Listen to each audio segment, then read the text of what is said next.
Guy Birenbaum, bonjour. Bonjour cher ami. Vous nous parlez ce matin d'épaves donc. Et oui, je vais vous parler d'épave et pas n'importe quelle épave, mais celle du Titanic. Alors le site 20 minutes raconte qu'une agence de voyage londonienne Blue Marble Private propose une offre assez incroyable pour la saison 2018 dans le cadre d'un voyage de 8 jours. Des groupes de 9 personnes pourront accompagner des explorateurs et des scientifiques tout au fond de l'Atlantique Nord, là où est l'épave, à 3821 mètres pour découvrir donc l'épave du Titanic.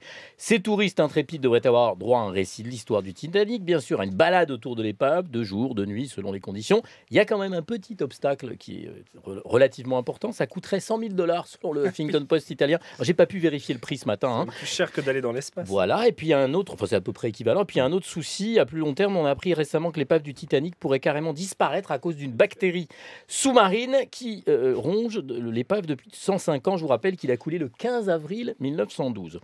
Alors, quitte à visiter des épaves, on pourrait faire beaucoup moins compliqué, beaucoup moins cher. Je proposerais volontiers à une agence de voyage bien de chez nous de monter un circuit épave spécial présidentiel. La visite commencerait par l'épave du Parti Socialiste rue de Solferino. On continuerait par l'épave des Républicains, c'est rue de Vaugirard. On peut faire un petit détour par le siège d'Europe Écologie Les Verts dans le 19e arrondissement, et ainsi de suite. Voilà, en fonction des résultats de cette présidentielle qui ressemble quand même de plus en plus à un naufrage. Je n'ai absolument pas la moindre idée de ce qui va se passer, mais je sais, ça j'en suis sûr, qu'au soir du premier tour, le dimanche 23 avril, un peu après 20 h, il y aura beaucoup d'épaves et énormément de naufragés. Je vous propose que nous attendions ce moment merveilleux et ce désastre ensemble en musique. Facile là.